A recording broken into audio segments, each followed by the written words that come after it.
Okay, नमस्कार प्यारे विद्यार्थियों। मैं डॉक्टर के सिंह।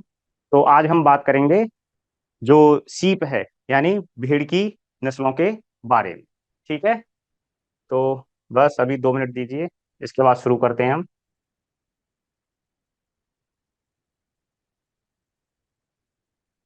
जो स्टडी मटेरियल इसको सेट कर लेता हूँ मैं एक बार।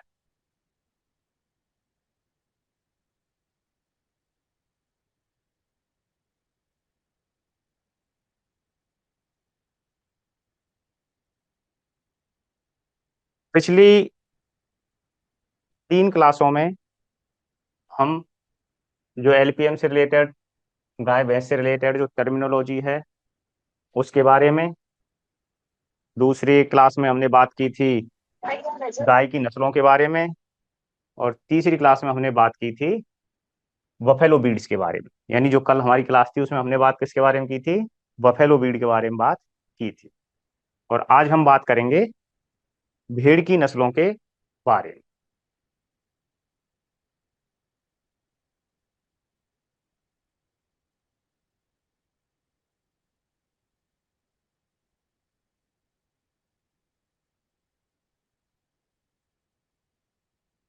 जो अपनी लिंक है ये लाइव क्लास की, इसे आप अपने दोस्तों के साथ शेयर कर सकते हैं,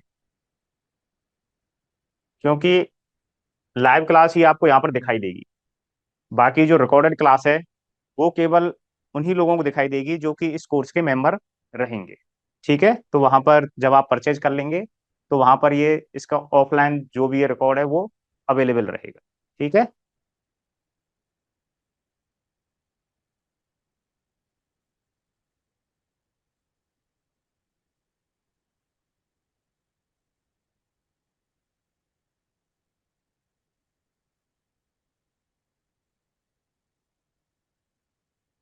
तो आज हम बात करेंगे भेड़ की नस्लों के बारे में। तो सबसे पहले आ जाते हैं कि भेड़ की कौन कौन सी नस्लें हैं।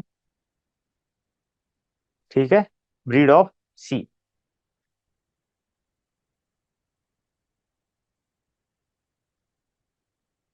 सामान्यतः जो राजस्थान है, हम यहाँ बात करेंगे केवल राजस्थान में पाई जाने वाली भेड़ों के बारे में, और कुछ जो एक्जोटिक यानी जो विदेशी नस्ल हैं इंपॉर्टेंट, उनके बारे में बात करेंगे।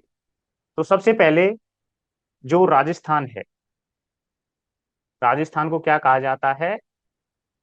भेड़ों का घर कहा जाता है। ठीक है, क्योंकि यहाँ पर सबसे अधिक संख्या में भेड़ें पाई जाती हैं। भेड़ों का घर कहा जाता है। ठीक। जो राजस्थान में पाई जाने वाली भेड़ हैं, भेड़ों को पालने का जो मुख्य उद्देश्य है वो क्या है?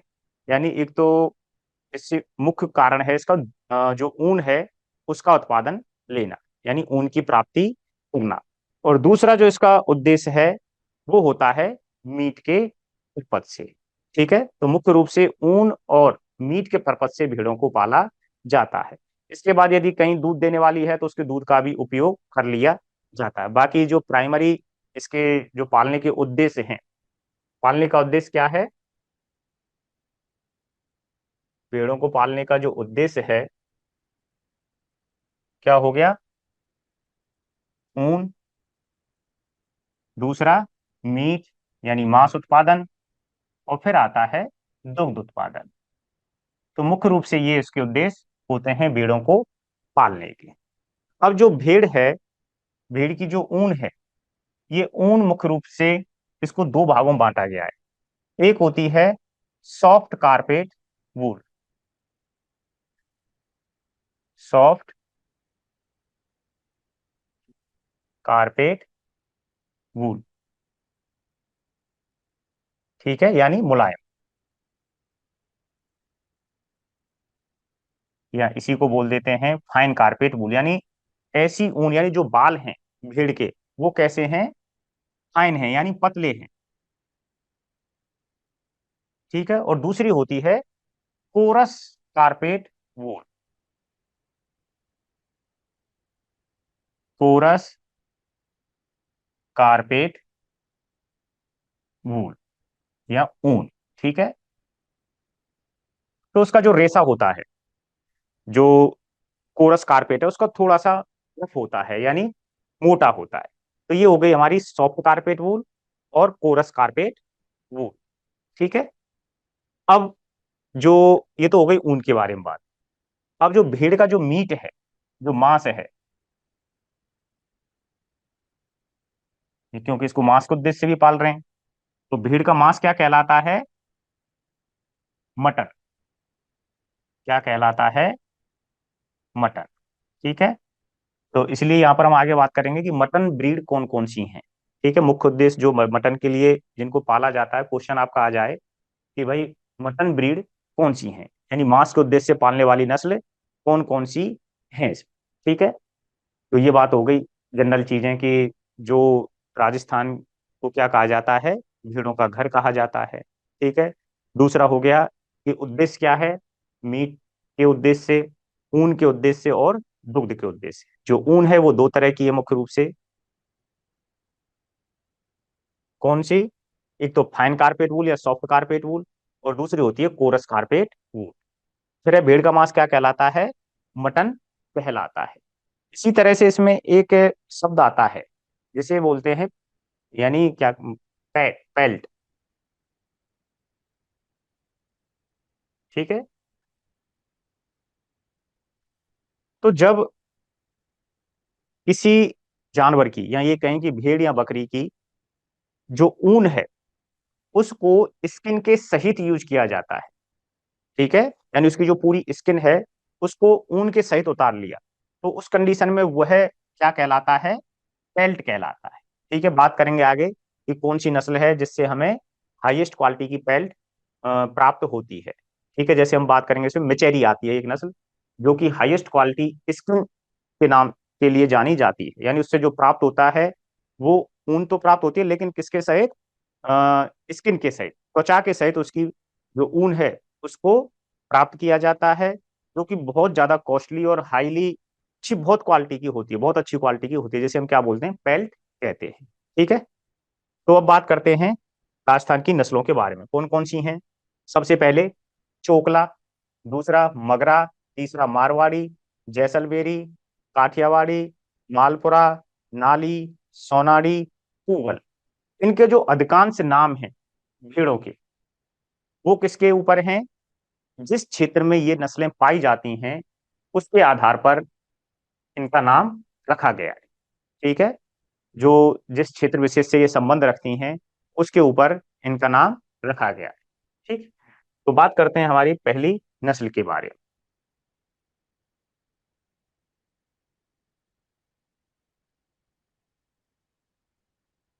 तो पहली है अपनी चोकला। तो इसमें आपको डायग्राम दिखाई दे रहा है कि जो अधिकांश चीजें हैं वो दिखाई दे रही हैं कि भाई जो इसके कैरेक्टरिस्टिक हैं वो हमारे डायग्राम से ही क्लियर हो रहे हैं। ठीक है। पहले बात कर लेते हैं कि इसको किसके नाम से जाना जाता है।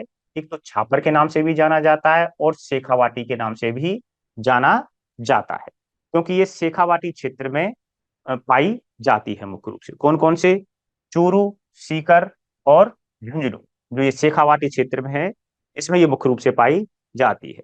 इसके अलावा इसका जो वितरण क्षेत्र है वो बीकानेर, नागौर और जयपुर वाला क्षेत्र भी होता है। इस नस्ल से जैसा कि दिखाई दे रहा है कि इसके पूरे शरीर पर क्या है? बाल। और जो इसका चेहरा है वो कैसा है? वैसे तो ये काला भूरा दोनों का मिक्स रूप दिखाई दे रहा है, लेकिन ये काला भी हो सकता है और भूरा भी हो सकता है। ठीक है। पिछले जो शरीर के बाल हैं उसके बजाय इसके चेहरे पर यहाँ पर किसी भी तरह के बाल उपस्थित नहीं है यहाँ पर, यानी जो चेहरा है कैसा है? बाल रहित है इसका। ठीक। अब कुछ जो चेहरा है इस पर क्या है? ब्राउनिश कलर के ये स्पॉटेड दिखाई दे रहे हैं। ठीक। तो जो चेहरा है कैसा है? छोटा है, बाल रहित है और भूरे रंग का भी हो सकता है। ठीक है। ब्लैक और भूरा दोनों का कॉम्बिनेशन इसमें होता है। और जो पीछे का जो पूरा शरीर है वो कैसा है? इसका सफेद है। इसका किसकी वजह से? जो इसकी ऊन है शरीर पर, तो इससे जो ऊन मिल रही है, क्योंकि दिखाई दे रहा है कि इसके पूरे शरीर पर क्या है? ऊन, तो इसलिए इससे सबसे ज्यादा ऊन प्राप्त होती है। ठीक। और सबसे ज्यादा ऊन मिलने के कारण, यानी जितनी भी राजस्थान की नस्लें हैं उनमें जो सबसे ज्यादा ऊन प्राप्त होती है वो कौन सी नस्ल से प्राप्त होती है? चोकला से प्राप्त होती है। इसीलिए इसको राजस्थान की मेरिनो के नाम से भी जाना जाता है। तो ये क्वेश्चन, मतलब क्वेश्चन का एक बेस है कि जो क्वेश्चन आएगा वो कहाँ से आ सकता है। तो सीधा क्वेश्चन बनता है कि चोकला को किस नाम से जाना जाता है, या राजस्थान की मेरिनो के नाम से राजस्थान की किस भेड़ की नस्ल को जाना जाता है। तो वो कौन सी हो गई? चोकला। ठीक। सिर के बारे में बात हो गई। शरीर कैसा हो गया? सफेद रंग का हो गया, जैसा कि दिखाई दे रहा है। अब एक इंपॉर्टेंट कैरेक्टर फीचर, नाक। ये कैसा है? Roman knows. रोमन नोज का मतलब है, जिसको बोलते हैं पैरट नोज भी बोल देते हैं, यानी तोते की जो चोंच है उसकी तरह उठी हुई जो नाक है वो कैसी होती है? उठी हुई होती है। ठीक है। तो इसका जो नाक वाला भाग है ये कैसा है? थोड़ा सा ऊपर उठा हुआ रहता, आगे की तरफ निकला हुआ रह, रहता है। तो उसको बोल देते हैं हम रोमन नोज। तो जो रोमन नोज है वो चोकला में पाई जाती है। ठीक है। इसी को क्या बोल देते हैं हम? पैरट नोज भी बोल देते हैं।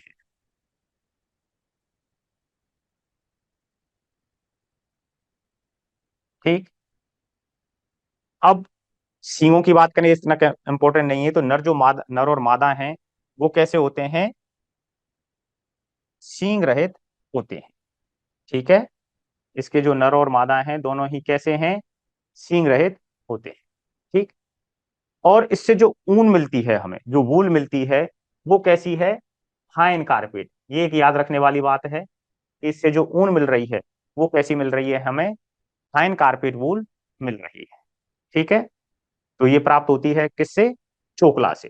हाइन कारपेट वूल प्राप्त होती है। और उत्पादन की बात करें, सालाना 1.5 से 2.5 kg ऊन इससे प्राप्त होती है। ठीक है। एक डाटाबेस है, तो कई बार आ जाता है, बाकी ऐसे संभावना ज्यादा नहीं है कि उत्पादन से वो पूछे, क्योंकि ये वेरिएबल रहता है, एक रेंज में रहता है। तो रेंज में वो वहाँ उसको क्लियर करना बहुत कठिन होता है कि वो कितनी रेंज दे रहे हैं वहां पर। ठीक है। तो ये हो गई हमारी चोकला के बारे में। चोकला के बारे में इंपॉर्टेंट चीज कि छापर जो क्षेत्र है, शेखावाटी क्षेत्र है, दोनों क्षेत्रों के आधार पर इसके क्या हो गए? नाम हो गए। दूसरी इंपॉर्टेंट चीज, राजस्थान की मेरिनो इसको बोल रहे हैं। तीसरा इंपॉर्टेंट फीचर इसका, रोमन नोज। किस नाम से जान रहे हैं इसे? रोमन नोज, यानी इसके अंदर जो तोते की चोंच जैसी नाक पाई जाती है। ठीक। और ऊन के बारे में कि जो फाइन कारपेट वूल इससे प्राप्त होती है। ठीक। और इसको क्या बोलते हैं राजस्थान में, जैसे राजस्थान की मेरिनो बोल रहे हैं, क्योंकि इसके पूरे शरीर पर लंबे लंबे जो रेशों के रूप में ऊन उपस्थित होती है। ठीक। ये बात हो गई। नेक्स्ट, दूसरी ब्रीड, मगरा। ठीक है। इसे किस नाम से जाना जाता है? बीकानेरी ब्रीड के नाम से भी जाना जाता है। ठीक है। तो पहली तो अपनी कौन सी थी? शेखावाटी क्षेत्र वाली ब्रीड थी। और दूसरी कौन सी है? बीकानेर। तो ये क्वेश्चन बन जाता है यहां से कि बीकानेरी नस्ल के नाम से कौन सी ब्रीड को जाना जाता है। तो ये कौन सी है? बीकानेरी नस्ल के नाम से भी इसे जाना जाता है। ठीक है।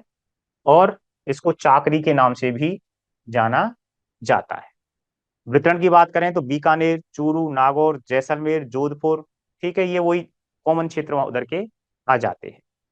सिर की बात करें तो देखो, इसमें जो इसका पूरा शरीर है लगभग लगभग एक जैसा दिखाई दे रहा है। ठीक है। और आंखों के ऊपर क्या दिखाई दे रहे हैं इसके? ये ब्राउन स्पॉट दिखाई दे रहे हैं, पूरी आंख को चारों तरफ से कवर कर रहे हैं। ठीक है। और इसकी जो स्किन है, क्योंकि ऊन के नीचे दबी हुई रहती है, तो इसका एक इंपॉर्टेंट कैरेक्टर फीचर होता है इसकी स्किन का रंग। ठीक है। तो देखो, बात इसको देखते हैं एक बार कि जो इसकी स्किन है वो कैसी होती है? पिंक कलर की, यानी गुलाबी रंग की होती है। तो ये किसका बड़ा ही इंपॉर्टेंट कैरेक्टरिस्टिक फीचर है ये इसका, कि गुलाबी त्वचा किस नस्ल की पाई जाती है। ठीक है। तो वो होती है मगरा की। ठीक। दूसरा है, जैसे कि मैं अभी बता रहा था कि आंखों के ऊपर ब्राउन स्पॉट हैं, इसके गहरे रंग के जो ब्राउन स्पॉट पाए जाते हैं। ठीक। ये इसका कैरेक्टरिस्टिक फीचर हो गया। लेकिन जब दूर दूर से देखते हैं ना हम इसको, इस नस्ल को, तो ऐसा लगता है जैसे कि भेड़ ने चश्मे लगा रखे हैं। ठीक है। जो स्पॉट हैं वो कैसे दिखाई देते हैं कि इसने चश्मे पहन रखे हैं। तो इसको चश्मे वाली नस्ल के नाम से भी जाना जाता है। ठीक। किस वजह से? इसकी आंखों के ऊपर भूरे धब्बे उपस्थित होते हैं। ठीक है, तो आंखों के चारों ओर हैं, यानी ऊपर केवल एक ओर ही नहीं, चारों ओर उपस्थित होते हैं, ऊपर भी और नीचे भी। ठीक है। सिर छोटा है, सफेद है। ठीक है, बाकी और कोई इसमें एक सींगों का बारे में हो गया कि सींग कैसे हैं, अनुपस्थित हैं, जो कि दिखाई दे रहे हैं हम। ठीक, तो ये बात हो गई। दूसरा है ऊन से रिलेटेड। तो जो ऊन है इससे हमें कैसी मिल रही है? सॉफ्ट कारपेट मिल रही है। ठीक है, कैसी मिल रही है? Soft carpet. तो जो सॉफ्ट कारपेट वूल है, वो जो राजस्थान की नस्लें हैं उनमें केवल और केवल हमें किससे मिल रही है? मगरा से मिलती है। और जो फाइन कारपेट वूल है, अभी पिछले वाले में था, ये फाइन कारपेट वूल है, यानी इसके जो रेसे हैं वो कैसे हैं? पतले हैं बिल्कुल। होने को तो ये भी सॉफ्ट है, लेकिन इसके रेसे कैसे हैं? बिल्कुल पतले हैं। ठीक है, और मुलायम भी हैं। लेकिन यहां पर कैसे हैं?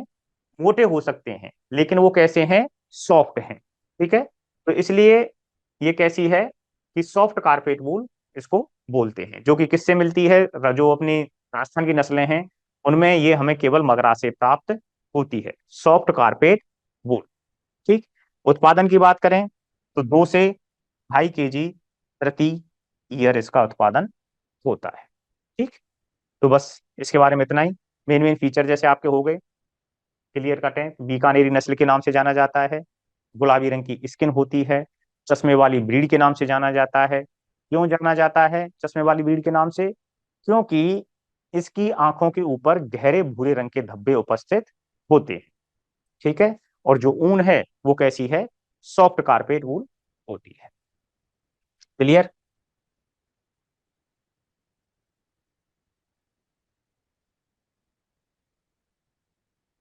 नेक्स्ट है मारवाड़ी। तो जो मारवाड़ी नस्ल है वो मारवाड़ क्षेत्र में पाई जाती है। ठीक है, अब वितरण की बात करें तो वितरण कहाँ कहाँ है इसका?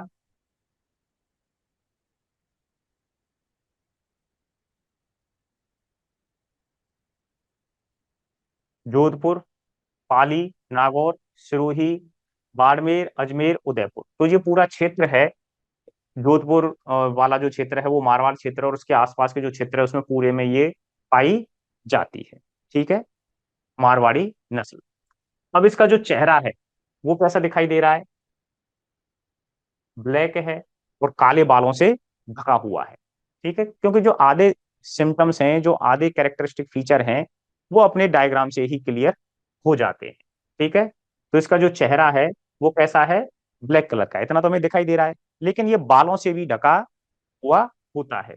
जबकि जो पिछली ब्रीड थी अपनी मगरा वाली, ठीक है, सिर कैसा था? इसका छोटा तो है ही है, ठीक है, लेकिन कैसा होता है? बाल रहित तो होता है। यहाँ पर इसके इस चेहरे पर, यहाँ आगे तक चेहरे पर बाल नहीं होते, लेकिन यहाँ इसके जो चेहरा है इस पर बाल पाए जाते हैं। ठीक है, और जो कान है वो कैसे हैं? छोटे और मुड़े हुए। ठीक है, तो इसमें कानों का तो इतना दिखाई नहीं दे रहा है, क्योंकि ब्लैक में ब्लैक मिल गया तो इतना क्लियर कट इसमें दिखाई नहीं दे रहा है। तो आप तो केवल बस इतना ही याद रख के चलना है कि कान कैसे हैं इसके? छोटे और थोड़े मुड़े हुए होते हैं। एक अलग कैरेक्टर आ गया कि वो कैसे हैं? मुड़े हुए रहते हैं इसकी। ठीक है, और जो इसका शरीर है वो सुगठित होता है। सुगठित का मतलब है कि उसमें कॉम्पैक्ट बॉडी तो है, छोटा शरीर है और गठीला शरीर है। ठीक है, लेकिन इसकी क्वालिटी क्या है? क्योंकि मारवाड़ क्षेत्र में है तो वहां पर जो गर्मी है खूब पड़ती है, तो और ठंड भी खूब पड़ती है, तो इसलिए ठंड और गर्म वातावरण को सहन करने वाली ये नस्ल होती है। अब गर्म और ठंड को जो सहन कर जाएगा उसमें प्रतिरोधक क्षमता भी सबसे अधिक आ जाएगी। तो इसमें प्रतिरोधक क्षमता भी क्या होती है? सबसे ज्यादा होती है। ठीक है, क्योंकि जो मनुष्य है या कोई भी जीव है या कोई भी पशु है, वो बीमार किस वजह से पड़ता है? ठंड और गर्मी के वातावरण, जब ज्यादा गर्मी पड़ेगी तो बीमार हो जाएगा, ज्यादा ठंड पड़ेगी तो बीमार हो जाएगा। क्यों? क्योंकि उस समय उसके अंदर रोग प्रतिरोधक क्षमता तापमान ज्यादा बढ़ने और ज्यादा घटने की वजह से कम हो जाती है, तो इसलिए वह रोग उसमें पनप जाते हैं, शरीर रोगी हो जाता है। लेकिन जब रोग से लड़ने की क्षमता अधिक होगी, क्योंकि ठंडे वातावरण को भी ये सहन कर लेती है और गर्म को भी सहन कर लेती है। ठीक है, तो इसका मतलब यह है कि इसमें रोग प्रतिरोधक क्षमता सबसे ज्यादा ऑटोमेटिक उत्पन्न हो जाती है। ठीक है, अब जो ये नस्ल है, जैसे पिछली नस्लों में हम बात कर रहे थे केवल ऊन की, चोकला और मगरा और इनमें जो हमने बात की थी, किसके बारे में बात की थी, केवल ऊन उत्पादन की बात की थी, क्योंकि जो भेड़ों को पालने का उद्देश्य क्या है, ऊन उत्पादन है, और साथ में फिर मीट उत्पादन है। लेकिन इस नस्ल को तीनों कामों के लिए पाला जाता है। ठीक है, ऊन उत्पादन के लिए भी पाला जाता है, ठीक है, नंबर दो मीट उत्पादन के लिए भी इसे पाला जाता है, और नंबर तीन मिल्क उत्पादन के लिए भी इसको पाला जाता है। ठीक है, तो तीनों ही जो उद्देश्य हैं उनको ये पूरा करती है। कौन सी नस्ल, मारवाड़ी। तो यहां से एक क्वेश्चन पुटअप होता है कि जो ऊन, मांस और दूध उत्पादन के लिए पाले जाने वाली नस्ल कौन सी है, तो मारवाड़ी नस्ल। ठीक है, इससे तीनों ही उद्देश्य पूरे होते हैं। अब इससे जो ऊन प्राप्त होती है कौन सी होती है, व्हाइट कोरस कारपेट वूल, यानी सफेद रंग की कोरस, यानी जो ऊन होगी वो फाइन नहीं होगी, कैसी होगी, कोरस, यानी थोड़ी सी रफ होगी और मोटे रेशे वाली रहेगी। रेशा जो उसका रहेगा, बाल रहेगा, वो कैसा रहेगा, मोटा रहेगा। ठीक है, कारपेट यानी जो कपड़ों के बनाने में काम आती है, कारपेट गलीचे वगैरह जो ऊन से बनने वाले आ, वस्त्र हैं, उन वस्त्रों को बनाने में काम में आती है। तो व्हाइट कोरस कारपेट वूल प्राप्त होती है। और ऊन के उत्पादन की बात करें तो 1.5 से लेकर के 2.5 kg एक साल में इससे हम ऊन ले सकते हैं। ठीक है, तो ये बात हो गई। तो मारवाड़ी जो नस्ल है, मारवाड़ क्षेत्र की है। मारवाड़ क्षेत्र की बात करें तो वहाँ गर्मी भी अधिक पड़ती है, और जो ठंड है वो भी ज्यादा पड़ेगी। तो जिस वजह से इसमें इन दोनों ही मौसम से लड़ने की क्षमता अधिक होती है, इनको सहन करने की क्षमता अधिक होती है। और सहन कर लेगी तो इसका मतलब इसमें रोग उत्पन्न नहीं होंगे। तो इसको इनडायरेक्टली हम ये कह सकते हैं कि इसमें रोग प्रतिरोधक क्षमता सबसे अधिक होती है। और इसका जो अगला एक इंपॉर्टेंट फीचर है जहां से क्वेश्चन बनने की संभावना ज्यादा रहती है, कि ट्रिपल पर्पज ब्रीड है, यानी तीनों उद्देश्यों की, जिन तीनों उद्देश्यों के लिए भेड़ों को पाला जाता है, कि भाई ऊन उत्पादन हो गया, मीट उत्पादन हो गया, और दूध उत्पादन हो गया, तो तीनों ही उद्देश्यों को ये पूरा करती है। ठीक है, तो जैसे हम देखते हैं ना कि अपने यहाँ पर गर्मियों के दिनों में जो मारवाड़ की जो भेड़ें आती हैं बड़े बड़े ग्रुपों में, यानी 500 और हजारों की संख्या में एक साथ सभी भेड़ों को वो कंबाइन करके लाते हैं, तो वो कौन सी होती हैं, मारवाड़ी नस्ल की भेड़ ज्यादा उसमें होती हैं, कहते हैं ना मारवाड़ी आ गई। ठीक, तो वही ये एक तरह की ब्रीड है। ठीक, ये बात हो गई कौन सी, मारवाड़ी के बारे में। अगली है जैसलमेरी। जैसलमेरी जो नस्ल है, देखो, वैसे इसका भी चेहरा कैसा है, काला, और इसका भी कैसा दिखाई दे रहा है हमें, एक तरह से काले रंग का ही दिखाई दे रहा है। ठीक है, तो इसमें जो काला है वो कभी कभी गहरा भूरा भी पाया जाता है, यानी जो मारवाड़ी नस्ल है उसमें जो चेहरा है वो काला है, काला इसका भी होता है, लेकिन गहरा भूरा भी इसमें हो सकता है। अब कुछ दूसरे कैरेक्टर हैं जिनकी वजह से ये किससे अलग होती है, मारवाड़ी से अलग होती है। जैसे इंपॉर्टेंट कैरेक्टर जो इसको मारवाड़ी से अलग बनाता है वो है रोमन नोज। ठीक है, रोमन नोज के बारे में मैंने बात की थी, किसे कहते हैं, जिसकी तोते जैसी नाक होती है, यानी तोते की जो चोंच है उसकी जैसी होती है। ठीक है, पैरट नोज, जिसको क्या बोल देते हैं हम, पैरट नोज कहते हैं। तो इसकी जो नोज होती है कैसी है, पैरट नोज, तोते की चोंच जैसी होती है। ठीक है, कान जो मारवाड़ी के थे कैसे थे, छोटे थे और मुड़े हुए थे, जबकि इसके कान कैसे हैं, लंबे और लटके हुए हैं।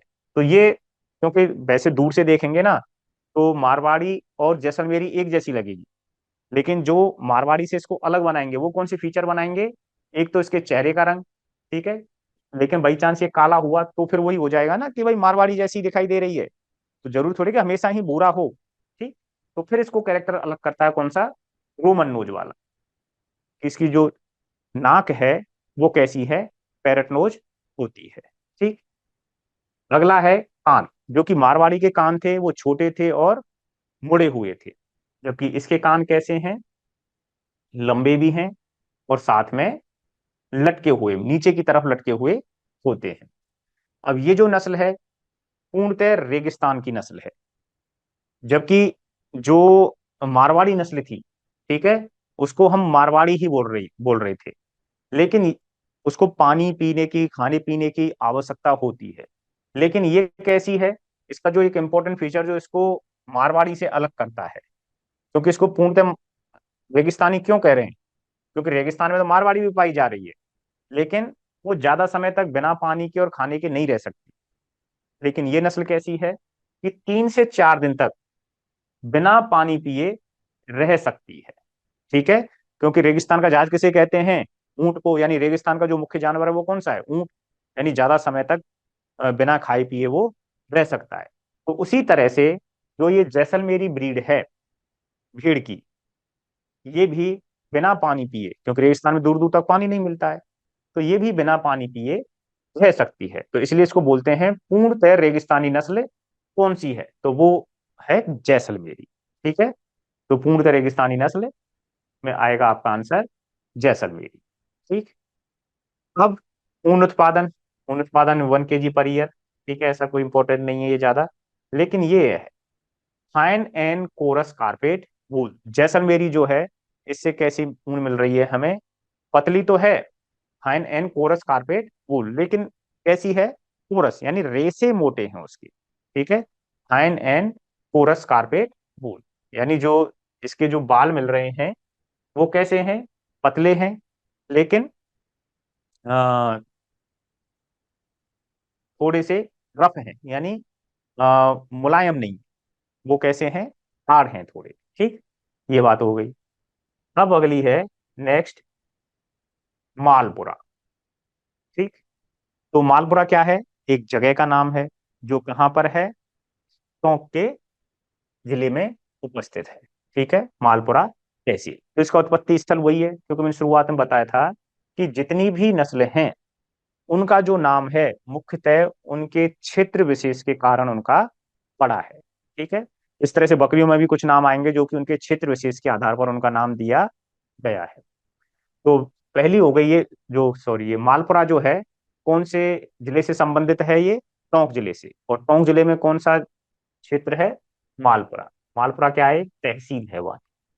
अब वितरण की बात करें तो टोंक के सवाई माधोपुर, ठीक है, जयपुर, अजमेर, भीलवाड़ा और बूंदी, इन क्षेत्रों में ये मुख्य रूप से पाई जाती है। अब इसके देखो डायग्राम को ही देखो पहले, क्योंकि डायग्राम से ही ज्यादातर जो हम जिन कैरेक्टर के बारे में हम बात करेंगे वो इन डायग्रामों से ही क्लियर होते हैं। ठीक है, ज्यादातर ये कैसी दिखाई दे रही है, पूरी की पूरी जो नस्ल है वो सफेद रंग की दिखाई दे रही है, लेकिन कुछ मात्रा में ये स्थान, कुछ ये स्थान कैसे दिखाई दे रहे हैं, इसके हल्के से भूरे दिखाई देते हैं। ठीक है, हल्के भूरे, तो इसलिए हम कह देते हैं कि इसका जो चेहरा है वो भी कैसा है, सफेद, या फिर कभी कभी क्या हो सकता है, हल्के भूरे रंग का हो सकता है। ठीक है, बाकी नहीं तो ये ब्रीड कैसी है, पूरी की पूरी सफेद रहती है।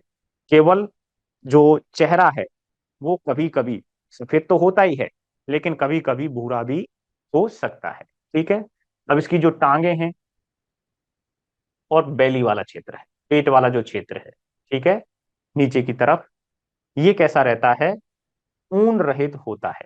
इसमें यहां पर ऊन नहीं पाई जाती है, जबकि यहां से पहले हम चोकला और मगरा को हम देख रहे थे, उसकी पूरी स्किन पर क्या थी, ऊन थी, ऊपर से लेके नीचे तक कवर रहती है। ठीक है, और जो बॉडी का रंग कैसा है, सफेद है, तो इससे ऊन कैसी प्राप्त होगी, सफेद प्राप्त होगी। ठीक है, और कैसी है, कोरस कारपेट वूल है। ठीक है, पहले ही हमने बात की है कि राजस्थान की ज्यादातर नस्लों से, ठीक है, केवल जैसलमेरी, ठीक है, मगरा और चोकला को छोड़ दिया जाए, तो इनसे सभी से जो नस्लों से जो हमें ऊन प्राप्त होती है वो कोरस कारपेट वूल प्राप्त होती है। ठीक है, अब सोनारी जैसी नस्ल है, इसके बारे में हम आगे बात करेंगे कि सोनारी आएगी। तो जो इन दोनों के कैरेक्टर हैं, मालपुरा के और सोनारी के, कैसे हैं, मिलते जुलते रहते हैं। ठीक है, सींग में होते नहीं, सींग रहते हैं। उत्पादन 1 kg पर ईयर।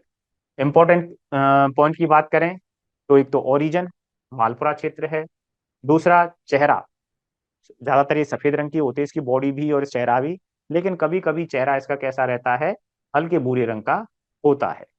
तीसरा फिर इसको पूछ लेते हैं कि मालपुरा जो ब्रीड है वो किस नस्ल से मेल खाती है, कौन सी दूसरी नस्ल से मेल खाती है, तो वो कौन सी से खाती है, सोनारी से। जिस तरह से हमने बात की थी पिछली, जो जैसलमेरी और कौन सी थी, मारवाड़ी, ये जो दोनों थी कैसी थी, आपस में एक दूसरे से मिलती जुलती थी, केवल एक दो कैरेक्टर क्या है इनके अलग होते हैं। ठीक है, तो ये बात हो गई। अब देखो सोनारी पे ही आ जाते हैं। तो सोनारी को किस नाम से बोला जाता है, इसको अन्य नाम क्या है, चरणोत्थाय। ठीक है, उत्पत्ति की बात करें तो उदयपुर और वितरण में दोनों में ये सब आ गए, ये उदयपुर, कोटा, झालावाड़ और बारा। इसका जो हेड है, सिर है, वो कैसा है, पूर्ण रेड क्लियर दिखाई दे रहा है, क्योंकि कान भी अच्छी तरह से दिखाई दे रहे हैं इसका, और जो नाक है, आंख है, सब कुछ अच्छी तरह से दिखाई दे रहा है। नाक, चेहरा भी देखो, ये नाक कैसी है, ये ऊपर की तरफ इस तरह से ये उठी हुई है। ठीक है, तो क्या हो गई ये, तोते जैसी नाक हो गई, यानी तोते की चोंच जैसी उठी हुई नाक है, तो इसलिए इसको क्या बोल दिया, रोमन नोज। ठीक है, इसमें रोमन नोज उपस्थित होती है, सींग इसमें है ही नहीं।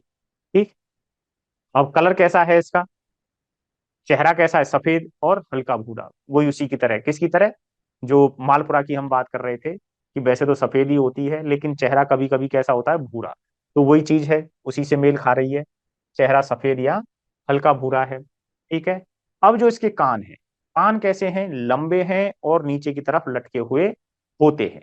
ठीक है, और गिर गाय की तरह, जिस तरह से गिर गाय के कान होते हैं ना, लंबे नीचे लटके हुए और पत्ती की तरह मुड़े हुए, ये हम पिछली क्लास में बात कर चुके हैं। गिर गाय के जो कान हैं वो कैसे हैं, लंबे और नीचे लटके हुए, और जो अंतिम पॉइंट है उसका नीचे से पत्ती की तरह कर्ल रहते हैं, यानी मुड़े हुए होते हैं। ठीक है, तो उसी तरह से सोनारी नस्ल के कान भी कैसे होते हैं, मुड़े हुए होते हैं। जब ये सोनारी नस्ल की जो भेड़ है ये घास चरती है जमीन पर, ठीक है, तो इसके कान जो हैं जमीन को टच करते हुए चलते हैं। ठीक है, जमीन से टच होते हैं, तो इसी तरह से इसका नाम क्या हो गया, चरणों। ठीक है, कोरस कारपेट वूल है, जहां कुछ समझ में नहीं आ रहा, केवल दो तीन बीड़ों के नाम याद रखने हैं आपको, कि जो मगरा है और जैसलमेरी है और एक अपनी हो गई चोकला। तो जो ये तीन नस्लें हैं इनकी ऊन केवल अलग है, बाकी की जो सभी नस्लें हैं उनकी जो ऊन होती है वो कैसी होती है, कोरस कारपेट वूल होती है। ठीक है, ये आपको याद रख। नेक्स्ट पिछली वाली नाली को कवर कर लेते हैं, नाली नस्ल। ठीक है, उत्पत्ति और वितरण चूरू, झुंझुनू, गंगानगर, हनुमानगढ़ और बीकानेर। ठीक है, अगला है इसका जो चेहरा है, कैसा है, हल्के भूरे रंग का होता है, लेकिन कैसा है, बाल उपस्थित हैं या नहीं है, बाल उपस्थित होते हैं। हल्का भूरा मालपुरा में भी आ रहा था, ठीक है, सोनारी में भी आ रहा था, लेकिन वहां पर दोनों में क्या था कि मालपुरा जो सोनारी थी उसमें बाल नहीं थे, लेकिन यहाँ पर क्या है, बाल है। ठीक है, कान कैसे हैं इसके भी, तीनुमा है, और जो इंपॉर्टेंट कैरेक्टर फीचर है इसका वो है ऊन। ऊन कैसी है इसकी, पीले रंग।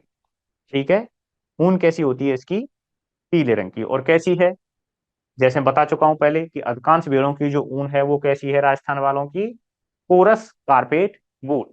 ठीक है, पीले रंग में इसीलिए लिखा है कि इसकी जो ऊन है वो कैसी है, कोरस कारपेट वूल होती है।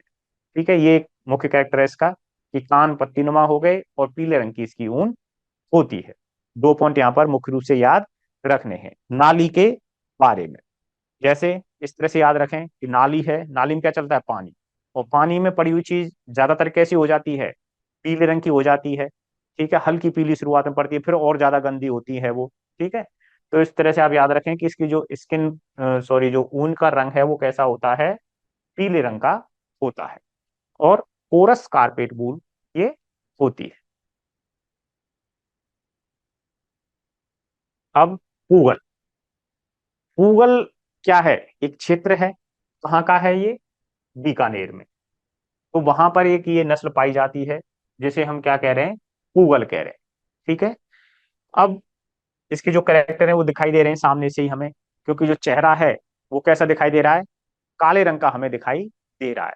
और इसकी जो आंख है, इनके ऊपर ये भूरे रंग की लाइन दिखाई दे रही है। कान दिखाई दे रहे हैं, लंबे हैं और नीचे लटके हुए हैं। चेहरे पर ज्यादा ऊन वगैरह नहीं है, लेकिन पीछे इसकी ऊन पूरे शरीर पर उपस्थित है। और पूंछ भी इसकी थोड़ी लंबी है। तो यही इसके कैरेक्टरिस्टिक फीचर हैं। जैसे चेहरा हो गया, काले रंग का है और भूरे रंग का हो सकता है। ठीक है। लेकिन निचला जबड़ा कैसा है, सफेद रंग का। ये इसका एक अलग से कैरेक्टर आ गया कि जो ये नीचे की तरफ ये जो क्षेत्र है, ये कैसा है, इसका निचला जो जबड़ा है व्हाइट रंग का होता है। ठीक है। और जो आंखें हैं, आंखों के ऊपर पूरी आंखें कवर नहीं है, केवल ऊपर लाइन के रूप में। ठीक है, भौं का रंग ये बोल सकते हैं। तो इसकी जो आंखों के ऊपर जो है पीले रंग की रेखाएं पाई जाती हैं। ठीक है। लेकिन हमने जो मतलब इसकी जो केवल क्या पाई जा रही है, रेखाएं पाई जा रही हैं, जबकि मगरा में क्या पाई जा रही थी, उसको पूरी आंखों के ऊपर जो भूरे रंग के धब्बे उपस्थित थे। जैसे देखो, मगरा में क्या था, इसकी आंखों के चारों ओर थे, कैसे, भूरे रंग के धब्बे। ठीक है। इस वजह से इसको क्या बोल रहे थे हम, चश्मे वाली भीड़ के नाम से जान रहे थे। लेकिन जो पूगल है, यहां पर क्या है, आंखों के ऊपर केवल लाइनों के रूप में ही ये भूरे या पीले रंग की रेखाएं पाई जाती हैं। ठीक है। और निचला जबड़ा कैसा है इसका, वाइट है। कान लंबे और लटके हुए होते हैं। ठीक है। ऊन कौन सी है इससे जो प्राप्त होने वाली है, वही जैसा कि सभी का आ रहा है ज्यादातर, कोरस कारपेट वूल। ठीक है। तो ऊन कैसी मिल रही है हमें इससे, कोरस कारपेट वूल प्राप्त होती है। ठीक है। अब अगली आ गई अपनी काठियावाड़ी नस्ल। इसके सिम्टम भी खूब अच्छी तरह से क्लियर हमें डायग्राम से दिखाई दे रहे हैं। ओरिजिन की बात करें तो काठियावाड़ी नस्ल है ये। तो काठियावाड़ क्षेत्र है। काठियावाड़ कहाँ पर है, जो गिर फॉरेस्ट से रिलेटेड है। ठीक है। तो वहीं पर ये कौन सी जगह का हो गया, गुजरात का। ठीक है। तो राजस्थान के पास में है, इसलिए इसको राजस्थान की ब्रीडों के साथ हम पढ़ रहे हैं। ठीक है। काठियावाड़ी ब्रीड। तो गुजरात इसका ओरिजिन हो गया या काठियावाड़ क्षेत्र हो गया। इसका जो चेहरा है कैसा है, काले रंग का है। ठीक है।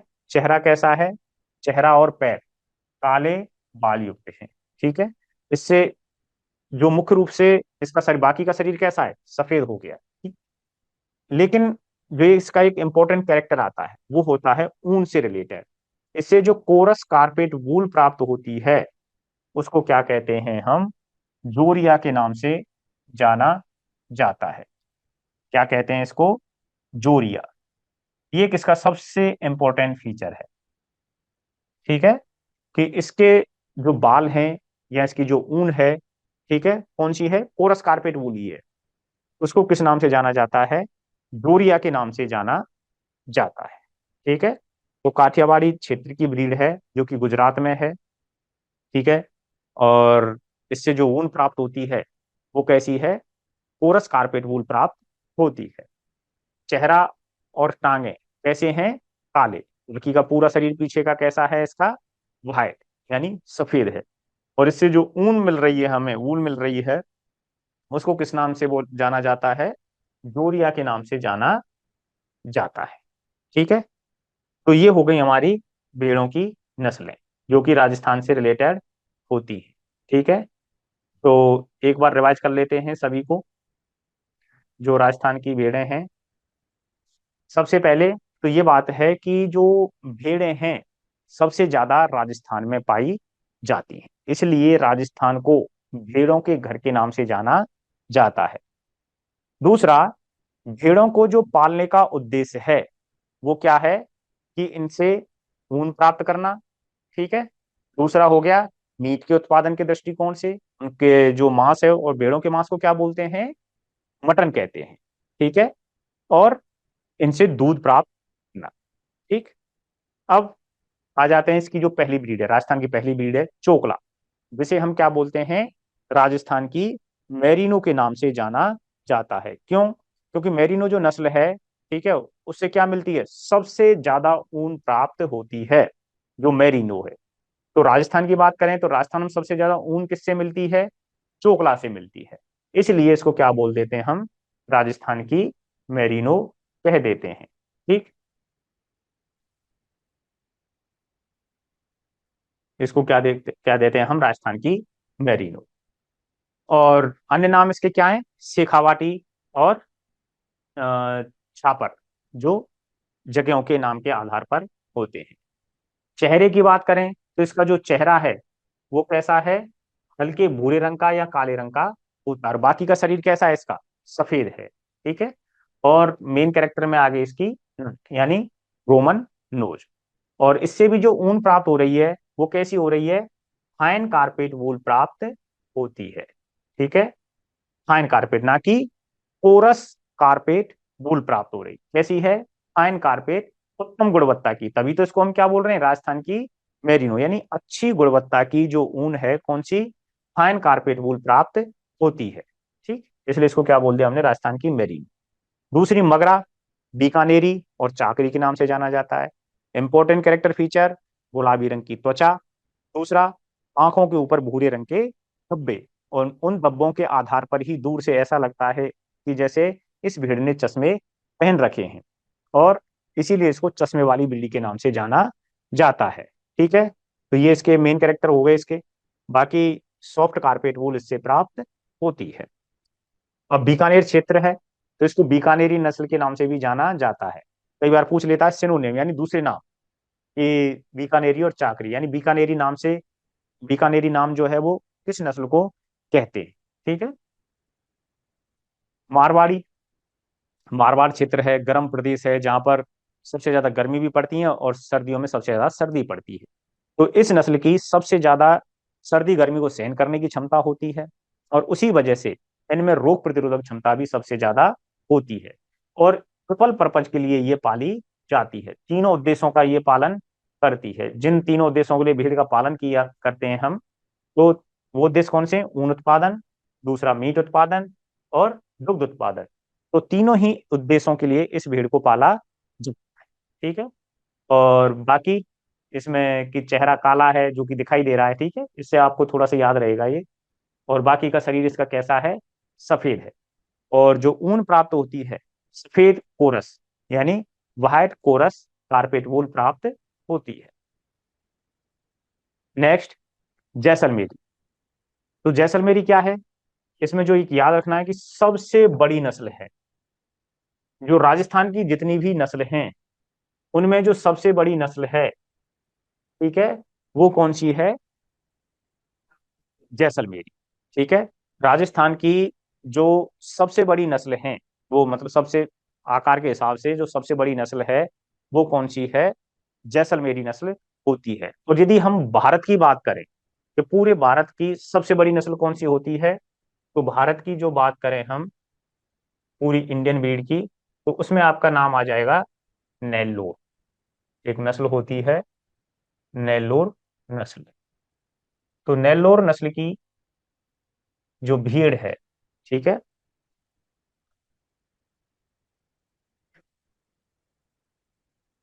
वो सबसे बड़ी होती है। और यदि वहीं बात करेंगे पूरे विश्व की सबसे बड़ी और भारी ब्रीड कौन सी है, तो फिर विश्व की बात करें, वर्ल्ड की, तो उसमें फिर नाम आ जाता है लिंकन। और कई बार ये लिंकोलिन भी लिख देते हैं इसको, लिंकोलिन। ठीक है। लिंकन या लिंकोलिन। तो लिंकन ब्रीड जो है ये विश्व की सबसे बड़ी ब्रीड होती है। ठीक है। तो यदि राजस्थान की बात करें तो राजस्थान की सबसे बड़ी ब्रीड कौन सी हो गई, जैसलमेरी। और वहीं बात करें हम भारत की, तो भारत की सबसे बड़ी ब्रीड कौन सी हो गई, नेल्लोर। और विश्व की बात करें, ठीक है, तो विश्व में सबसे बड़ी ब्रीड जो भेड़ की नस्ल कौन सी बड़ी होगी, लिंकन ब्रीड सबसे बड़ी होती है। ठीक है। अब वहीं इनमें सबसे छोटी अगर हम बात करें अपने भारत की में, तो भारत की में जो सबसे छोटी ब्रीड होती है वो होती है मांड्या।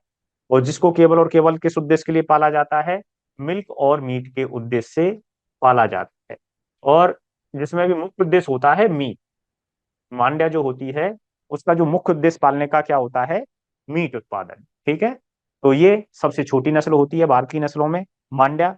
और राजस्थान की बात करें तो राजस्थान में सबसे बड़ी नस्ल कौन सी हो गई, जैसलमेरी।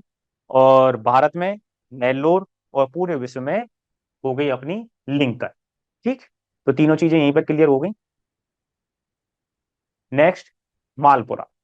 मालपुरा जगह का नाम है जिसके आधार पर इसका नाम पड़ा है। चेहरा कैसा है, पूरी की पूरी भेड़ सफेद है। ठीक है, लेकिन कभी कभी चेहरे का रंग जो है कैसा हो सकता है, भूरा हो सकता है। ठीक है, इसके कान हैं वो कैसे हैं, छोटे हैं और मुड़े हुए रहते हैं। पेट और टांग दोनों पर ऊन नहीं पाई जाती है। ठीक है, और इसको क्या बोल देते हैं कि भाई सोनाड़ी जैसी नस्ल ये होती है। लेकिन सोनाड़ी से केवल दो कैरेक्टर में ही ये अलग होती है, इसलिए ये कहें कि सोनाड़ी के दो कैरेक्टर से अलग होते हैं। एक तो था रोमन नोज, और दूसरी थी उसके कानों का लंबा होना और लटका होना। देखो, ठीक है, एक तो इसमें रोमन नोज हो गई जो कि किससे, मालपुरा से अलग है, क्योंकि हम ये कह रहे हैं ना मालपुरा भाई सोनाड़ी जैसी नस्ल है।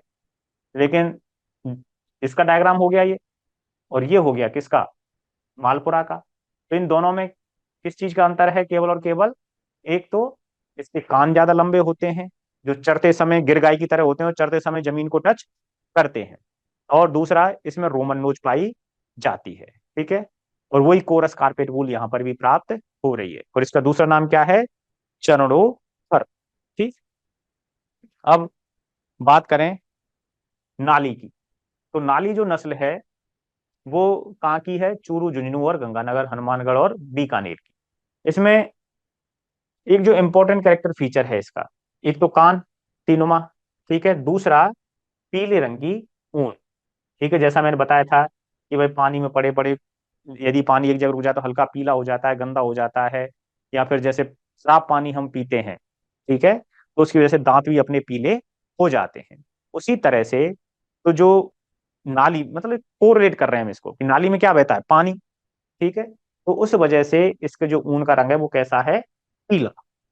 तो एक इंपॉर्टेंट कैरेक्टर फीचर है नाली नस्ल का कि इसकी जो ऊन होती है वो कैसी होती है, पीले रंग की होती है। अब है सोनाड़ी, बात कर चुके हैं हम, रोमन नोज और गिर गाय की तरह लंबे कान। पूगल क्षेत्र बीकानेर क्षेत्र की है। ये जो मगरा है उसकी तरह, मगरा से किस तरह से अलग है थोड़ा सा ये, क्योंकि कहीं हम इससे कंफ्यूज ना हो आंखों के रंग से रिलेटेड, कि मगरा की तो पूरी आंखों पर भूरे रंग के, गहरे भूरे रंग के धब्बे पाए जाते हैं, जिसकी वजह से उसे हम क्या बोल रहे थे, चश्मे जैसी नस्ल बोल रहे थे। लेकिन यहाँ क्या है, केवल और केवल भूरे रंग की लाइन पाई जाती हैं आंखों के ऊपर। ठीक है, चेहरे के बगल से चलती हैं और आंखों के ऊपर होती हैं। ठीक है, और इसका जो पूरा चेहरा है वो काला नहीं होता। ठीक है, केवल ऊपरी जबड़ा और चेहरा काला होता है। जो निचला जबड़ा है वो कैसा है इसका, सफेद रंग का होता है। तो ये दो कैरेक्टरिस्टिक फीचर इसके जो ऐसे हैं कि औरों से बहुत अलग होते हैं। और ऊन जो मिल रही है औरों की तरह, पोरस कारपेट वूल यहाँ पर हमें मिल रही है। ठीक है, तो इस तरह से ये हमारी जो राजस्थान की ब्रीड हैं ये कंप्लीट होती हैं। और काठियावाड़ की बात करें तो केवल एक चीज याद रखनी है इसमें, जोरिया। ठीक है, जो कैसी ऊन है, पोरस कारपेट वूल होती है। तो काठियावाड़ी नस्ल से जो ऊन मिल रही है हमें, उसको हम क्या बोल रहे हैं, जोरिया कह रहे हैं। ठीक है, इतना। अब चलते हैं, ये है अपनी विदेशी नस्ल। ठीक है, तो विदेशी नस्ल कौन कौन सी हैं, मुख्य मुख्य हमने विदेशी नस्ल ली है, और इनके उत्पत्ति स्थल कौन से हैं, किस देश से ये संबंध रखती हैं, और मेन कैरेक्टरिस्टिक फीचर इसके कौन से हैं। तो सबसे पहले आती है मैरीनो। तो राजस्थान की मैरीनो हम कैसे बोल रहे थे, चोकला को बोल रहे थे। क्यों कह रहे थे, क्योंकि उससे हमें सबसे ज्यादा ऊन प्राप्त हो रही थी। तो मेरिनो जो है वो कहाँ की है, स्पेन की है। ठीक है, और चोकला कहाँ की हो गई, अपने राजस्थान की। तो इससे भी हमें यदि पूरे विश्व की बात करें तो पूरे विश्व में सबसे ज्यादा जो ऊन उत्पादन या सबसे ज्यादा ऊन का उत्पादन जिस नस्ल से मिलता है वो नस्ल कौन सी है? मेरिनो नस्ल। तो मेरिनो जो नस्ल है उससे हमें सबसे ज्यादा ऊन मिलती है। ठीक है, क्या मिल रही है? सबसे ज्यादा ऊन मिलती है यहाँ पर। ठीक है।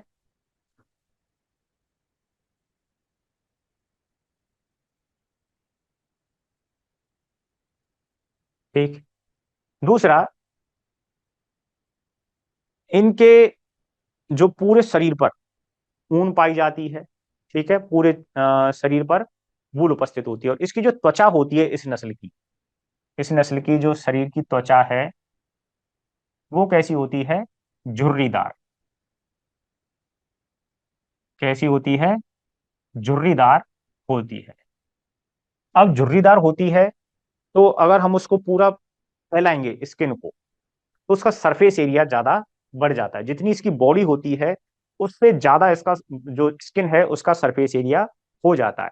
और उसी वजह से कि भाई जब झुर्री पड़ गई तो छोटे से स्थान पर ज्यादा स्किन आ गई, इस तरह से मान लो झुर्री पड़ गई तो इस छोटे से स्थान पर, इतने से स्थान पर त्वचा कितनी है? इतनी। ठीक है। अगर हम इस तरह से इसको एक जगह कंप्रेस करें पूरी स्किन को तो छोटी सी जगह आ गई, और जब इसको फैलाएंगे तो इतनी बड़ी हो गई। तो झुर्री होने की वजह से त्वचा का सरफेस एरिया जो सतही क्षेत्रफल है वो बढ़ जाता है। और त्वचा का सरफेस एरिया बढ़ गया जिस पर ऊन उपस्थित है तो ऊन का उत्पादन बढ़ जाता है। तो इसीलिए इससे ज्यादा ऊन प्राप्त होती है। ठीक है। अब बात करें कि होती कैसी है। देखो, ये रही मेरिनो नस्ल। कौन सी है? मेरिनो नस्ल। ठीक है। इसके सभी पैर वगैरह, सिर वगैरह, केवल जो चेहरा है आगे का, सिर को ऊपर के को छोड़ करके जो चेहरा है केवल यही क्या रहता है? बाल रहित होता है। बाकी इसके पूरे शरीर पर पैर हो, पूंछ हो, कुछ भी हो, सभी जगह पर क्या है? इसके वूल, ऊन उपस्थित होती है।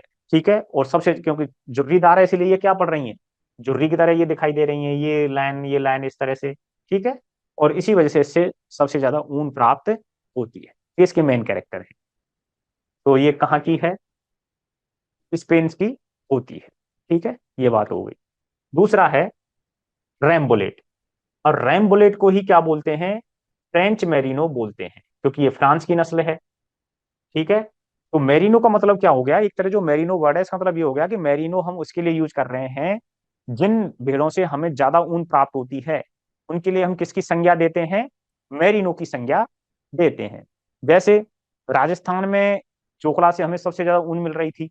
जो तो ऊन देने का जो गुण है वो सबसे ज्यादा किसका है? मेरिनो का है। और राजस्थान में कौन सी नस्ल दे रही थी? चोकला दे रही थी।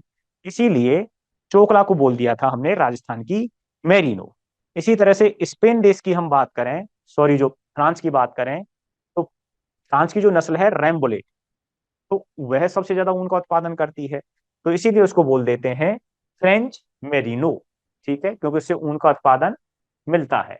और इसको जो पालने का जो मुख्य उद्देश्य होता है रैम्बोलेट को, वो क्या है? Meat purpose. क्या है इसका पर्पज? तो भाई मीट के उद्देश्य से पाला जाता है। ऊन तो एक सेकेंडरी हो गया कि उससे ऊन भी मिल रही है। ठीक है। और इसको किससे विकसित किया गया है? इस मेरिनो के क्रॉस से उत्पन्न किया गया है। स्पेनिश मेरिनो जो मुख्य मेरिनो है उसके क्रॉस से या उसी से विकसित फ्रांस में इसको किया गया है। ठीक है। तो ये कहें कि इसका जो रैम्बुलेट है ये कौन सी नस्ल से उत्पन्न हुई है? तो वो है मेरिनो, मुख्य मेरिनो, जो कि कहाँ की है? स्पेन की है, यानी स्पेनिश मेरिनो। और रैम्बुलेट को क्या बोल दिया? French merino. चोकला को क्या बोल दिया? राजस्थान की मेरिनो। अब राजस्थान में भाई ऊन उत्पादन लेना है, ठीक है, और कुछ क्रॉस ब्रीड हमें उत्पन्न करनी है कि भाई चोकला हो गई, जो चोकला राजस्थान में सबसे ज्यादा ऊन उत्पादन दे रही है। विदेशी नस्लों की बात करें तो भाई मेरिनो हो गई और रैम्बुलेट हो गई। ठीक है। तो पहला उद्देश्य हो गया हमें भाई और अपना राजस्थान का ऊन का उत्पादन बढ़ाना है। और दूसरा हो गया मीट, कि भाई हमें मीट का उत्पादन बढ़ाना है। जो भेड़ों से हमें मीट मिलता है, जो एक भेड़ से मान लो 10 से 15 20 किलो मिल रहा है, वो हमें 30 से 40 किलो मिले। ठीक है, यानी मीट का उत्पादन प्रति एनिमल अपना बढ़ जाए, जो ड्रेसिंग परसेंटेज जो है वो बढ़ जाए। ठीक है। तो उसके लिए क्या किया गया कि जो मेरिनो नस्ल और रैम्बुलेट नस्ल, इन दो नस्लों का क्रॉस कराया गया राजस्थान की नस्लों से। या ये कहें दूसरे शब्दों में कि राजस्थान में जो सबसे ज्यादा क्रॉस ब्रीड उत्पन्न की गई हैं वो मेरिनो और रैम्बुलेट को लेकर के की गई हैं। और हमेशा ज्यादातर जितनी भी विदेशी नस्ल हैं उन क्रॉस ब्रीड उत्पन्न करने में विदेशी नस्लों को हमेशा मेल को, विदेशी नस्लों के किन को, मेल को ही, मतलब विदेशी नस्ल को मेल की तरह यूज किया जाता है। और जो मादाएं ली जाती हैं वो कहाँ की ली जाती हैं, देसी नस्ल की ली जाती हैं। तो मेरिनो जो है और रैम्बुलेट जो है, इनके नर का उपयोग जो देसी नस्ल की जो मादाएं हैं उनके साथ क्रॉस कराकर नई ब्रीड उत्पन्न करने में किया गया है राजस्थान में। अभी बात करेंगे हम क्रॉस ब्रीड के बारे में, तो वहां देखेंगे कि मेरिनो और जो रैम्बुलेट नस्ल हैं, ज्यादातर इन्हीं दो नस्लों का उपयोग किया गया है राजस्थान के अंदर क्रॉस ब्रीड उत्पन्न करने में। कौन सी? क्रॉस ब्रीड यानी संकर नस्लें। संकर नस्लें उत्पन्न करने में सबसे ज्यादा रोल राजस्थान के अंदर किसका है? मेरिनो और रैम्बुलेट का। ठीक। दोनों चीजें क्लियर हो गई। एक स्पेनिश मेरिनो हो गई, दूसरी फ्रेंच मेरिनो हो गई, राजस्थान की मेरिनो हो गई। ठीक है। अब ज्यादातर चीजें यहीं तक पूछी जाती हैं। एक कई बार जो सीधे हम आ जाते हैं इस पॉइंट पर, काराकुल पर। कहाँ की ब्रीड है ये? उज्बेकिस्तान की। ठीक है। इसको उद्देश्य जो है, या जो इससे ज्यादातर क्वेश्चन जो पूछा जाता है, केवल और केवल ये है कि इससे सबसे अच्छी क्वालिटी की, कम गुणवत्ता की फर, फर तो बोलते हैं, और जो पेल्ट है, मतलब जो त्वचा को यूज किया जा रहा है, सीधे स्किन को उतारा जाता है। भेड़ को स्लॉटर किया, ठीक है, और उसकी त्वचा को उतारा जाता है लेदर के उपयोग से। जैसे किसी जानवर की त्वचा को, हेड को उतारा जाता है ना, उसी तरह से इसकी त्वचा को उतारा जाता है, बॉडी से अलग किया जाता है, लेकिन किसके सहित? बालों के सहित। ठीक है। तो इससे भी बहुत अच्छी गुणवत्ता की फर व पेल्ट मिलती है। ठीक है। इससे, काराकुल से। तो ये क्या है? एक विदेशी नस्ल है। और यदि वहीं हम देसी नस्लों की बात करें तो देसी नस्लों में अपनी कौन सी थी? मिचेरी। तो जो मिचेरी थी उससे हाईएस्ट क्वालिटी की स्किन या फर हमें प्राप्त हो रही थी। तो वो कौन सी थी? मिचेरी। देसी नस्लों में अपनी कौन सी आ रही थी? मिचेरी आ रही थी, जो भारत की ब्रीड है। और विदेशी नस्लों में कौन सी है अपनी? काराकोल। इनसे बेस्ट क्वालिटी की फर, यानी जो केवल बालों बालों वाला पूरा एरिया है, यदि उसको चमड़े सहित यानी त्वचा के सहित ले रहे हैं तो वो उस समय क्या कहलाती है? पेल्ट कहलाती है। जैसे देखा होगा कि बड़े बड़े जो सेलिब्रिटी हैं उनकी जो जैकेट वगैरह होती हैं वो इसीलिए महंगी होती हैं क्योंकि वो उस चमड़े की या उस लेदर की बनी होती हैं जिस पर ओरिजिनल बाल ऊपर लगे हुए होते हैं। ठीक है। तो बहुत काफी अच्छी गुणवत्ता की होती है, इसलिए ये कैसी है? महंगी, काफी ज्यादा महंगी होती है। ठीक है। अगली विदेशी ब्रीड की बात करें, लिंकोलिन। ठीक है, या लिंकन, वहां की है ये, इंग्लैंड की है। और बात कर चुके हैं पहले ही, विश्व की सबसे भारी और लंबी नस्ल ये होती है। सबसे भारी जो नस्ल है विश्व की, वो कौन सी है? लिंकन या लिंकोलिन। ठीक है। राजस्थान की बात करें तो जैसलमेरी थी, और भारत की बात करें तो कौन सी थी? नेल्लोर। ठीक है, ये बात हो गई। Next, south down. तो जो साउथ डाउन है, अब ये ज्यादातर ब्रीड कहाँ की हो गई? चाहे साउथ डाउन हो, चाहे सफोक हो, चाहे डॉरसेट हो, ये सभी नस्लें कहाँ की हैं? इंग्लैंड की हैं। ठीक है। अब इनके उद्देश्य की बात कर लेते हैं कि ये किस उद्देश्य से पाली जाती हैं, इनके मेन पॉइंट क्या है। साउथ डाउन जो है वो इंग्लैंड की सबसे पुरानी ब्रीड है, यानी सबसे पहली वहां की जो ओरिजिनेटेड है। और चूहे जैसी मुंह वाली ये होती है। ठीक है, अभी बात देखेंगे इसको आगे डायग्राम में। सफोक जो है, यानी बेस्ट क्वालिटी का मीट इससे प्राप्त होता है। और जो भेड़ है उसके मीट को क्या बोलते हैं हम? मटन कहते हैं। यदि हम जैसे हम राजस्थान में यदि मीट पर्पज से देखते हैं, कुछ क्रॉस ब्रीड हमने उत्पन्न की हैं कि जिससे और अच्छा मीट उत्पन्न किया जा सके। वैसे तो मीट के उद्देश्य से हमने जो क्रॉस कराए राजस्थान ब्रीडों में वो किससे कराएं? जो रैम बुलेट से कराएं। लेकिन और अच्छी क्वालिटी का हमें अगर मीट चाहिए तो वहां पर कुछ क्रॉस ब्रीड उत्पन्न की गई हैं, तो उनका क्रॉस जो कराया गया है वो किससे कराया गया है? सफोक से कराया गया, ठीक है, और डॉरसेट से कराया गया। तो सफोक और जो कौन सी डॉरसेट इंग्लैंड की ब्रीड है, तो इन दोनों का उद्देश्य क्या है, मीट या मटन, ठीक है, तो उसके उद्देश्य से ये पाली जाती है। ठीक, आगे चलते हैं।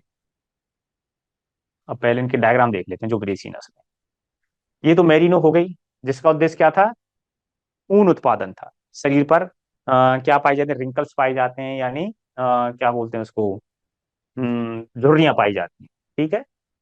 और ये नर है, नर में सींग अधिक विकसित होते हैं। ये दूसरी हो गई रैम्बुलेट। कौन सी है ये, रैम्बुलेट। किस उद्देश्य से पाली जाती है ये, इसको क्या बोल देते हैं हम, फ्रेंच मेरिनो। क्या कह रहे थे इसको हम, फ्रेंच मेरिनो कह रहे थे। और उद्देश्य क्या था इसका, मांस के पर्पज से, यानी मांस के, मीट के या मटन के पर्पज से, मांस के उद्देश्य से इसको पाला जाता है, ठीक है। बाकी ऊन उत्पादन भी इससे अच्छा मिलता है, इसीलिए इसको क्या बोल रहे हैं, फ्रेंच मेरिनो कह रहे हैं। जबकि इसका मेन उद्देश्य क्या है, मीट के पर्पज से इसको डेवलप किया गया है, ठीक है। ये है लिंकन, ठीक है। तो दिखाई दे रहा है कि काफी ज्यादा इससे ऊन प्राप्त होती है। और ये काराकोल, जिससे हम उज्बेकिस्तान की ब्रीड है, जिससे हाईएस्ट क्वालिटी की क्या मिलती है,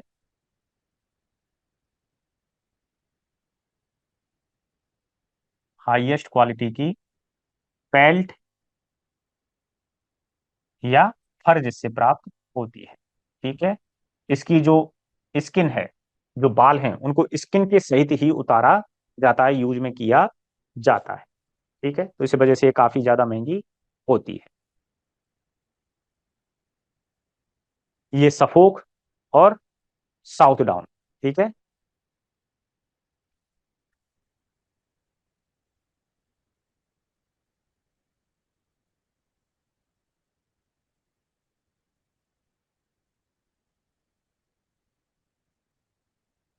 साउथ डाउन है।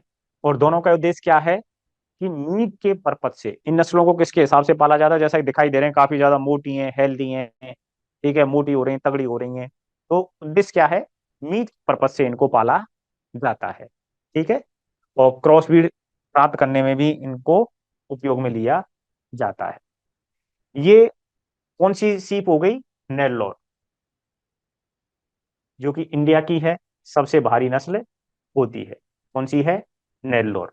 या ये कहें कि जो नेल्लोर है, इसको बोल देते हैं कि भेड़, बकरी जैसी भेड़, क्या बोल देते हैं इसको, बकरी जैसी भेड़ होती है। यानी दिखाई कैसी देती है, बकरी की तरह, लेकिन एक्चुअल में है क्या, ये भेड़ है, ठीक है। तो इंडिया की है सबसे ज्यादा अ, लंबी है, मतलब, ठीक है, सबसे बड़ी नस्ल ये होती है। ये कौन सी है, मेचेरी, जो भारत की नस्ल है, जिसके हाइए जिस तरह से काराकुल से अच्छी गुणवत्ता की फर और पेल्ट प्राप्त हो रही थी, उसी तरह से इंडिया में जो मेचेरी नस्ल है, उससे अच्छी गुणवत्ता की फर और पेल्ट प्राप्त होती है। और ये अपने भारत की सबसे छोटी नस्ल, सबसे छोटी नस्ल कौन सी है, मांड्या। इसको जो उद्देश्य है पालने का, वो है मीट और दूध, मीट एंड मिल्क, ठीक है। जिसमें से भी मीट इसका और ज्यादा इंपॉर्टेंट फीचर है, ठीक है। तो ये अपने देसी नस्लें हो गई, मेचेरी, नेल्लोर और मांड्या, ठीक। अब आ जाते हैं क्रॉस ब्रीड के ऊपर, संकर नस्लें। तो संकर नस्लें कौन कौन सी हैं,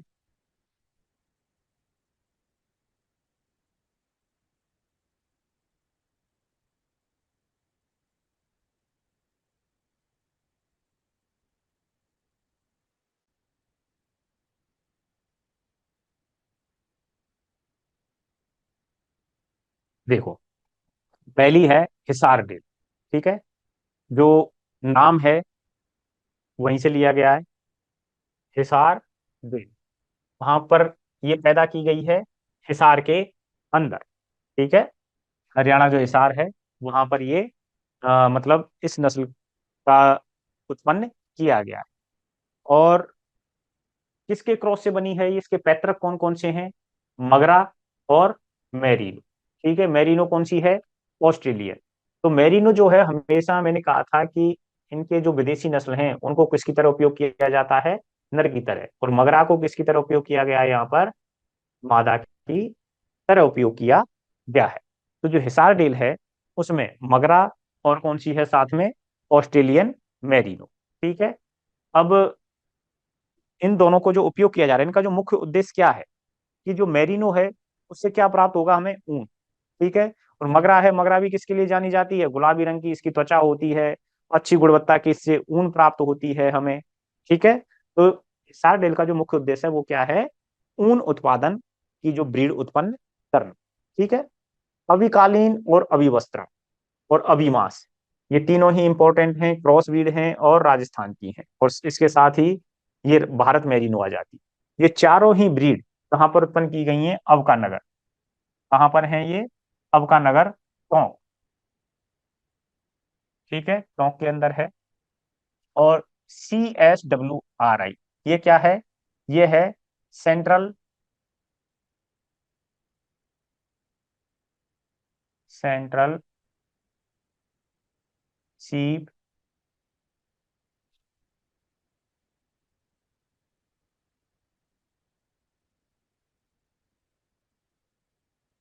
सीप एंड वूल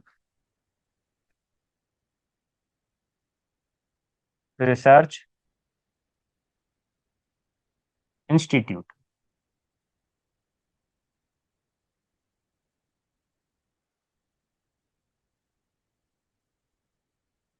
ठीक है, सेंट्रल सीप एंड, यहाँ पर and wool research institute, CSWRI। ठीक है। तो यहाँ पर ये चारों ब्रीडें उत्पन्न की गई हैं, central sheep and wool research institute Avikanagar Tonk. ठीक है, कौन कौन सी? अभिकालीन, अभिवस्त्रा, अभिमास और भारत मेरीनो। ठीक है। अब किस किस से के क्रॉस से उत्पन्न की गई हैं ये इंपॉर्टेंट है, तो ये आपको याद रखना है। ठीक है, कि ये नस्लें किस किस के क्रॉस से उत्पन्न की गई हैं। तो जो थोड़ा सा एक हाई लेवल का क्वेश्चन बनेगा वो यहीं से बनेगा आपका। ठीक है, कि कौन सी नस्ल किसके क्रॉस से उत्पन्न की गई है, या आपको क्रॉस दे देगा कि इसके क्रॉस से निम्न में से जो नस्ल है वो कौन से स्थान पर पैदा की गई है, या कौन सी नस्ल पैदा की गई है, यानी कौन सी संकर नस्ल इन दोनों के क्रॉस से उत्पन्न हुई है। ठीक है। तो जो अभिकालीन है वो कौन सी है? राम बुलेट और मालपुरा। ठीक है। दूसरी भी किससे? राम बुलेट नर हो गया और चोगला मादा हो गई। ठीक। तो ये हो गए, दोनों में राम बुलेट क्या आ गया? नर आ गया। और पहली में अविकालीन, अविकालीन में मालपुरा आ गई। ठीक है। और दूसरी में चोकला मादा आ गई, जो कि राजस्थान की नस्लें हैं। ठीक है। अभी जो नाम आ रहा है वो किसके लिए आ रहा है? अविकानगर के लिए। ठीक है। कालीन यानी कोरस कारपेट वूल इनसे प्राप्त हो रही है। यहां से कौन सी हो रही है? कोरस कारपेट वूल। ठीक है, कोरस कारपेट वूल प्राप्त हो रही है। और यहां पर कौन सी हो रही है? फाइन कारपेट वूल प्राप्त हो रही है। ठीक है, चोकला और रेम्बुलेट नर से। और रेम्बुलेट नर और मालपुरा से कौन सी हो रही है? कोरस कारपेट वूल प्राप्त हो रही है। अभिमास नाम से ही पता चल रहा है, अबकानगर में तो बनाई गई है, लेकिन पर्पज क्या है? मीट। ठीक है, मीट के पर्पज से पैदा की गई है। तो मालपुरा और सोनारी तो ले ली यहाँ की। ठीक है, क्योंकि जो मालपुरा है और जो सोनारी है, ठीक है, मेनली इनका ऊन तो है ही है, लेकिन इनसे अच्छी गुणवत्ता की मीट भी या मटन भी मिलता है। ठीक है।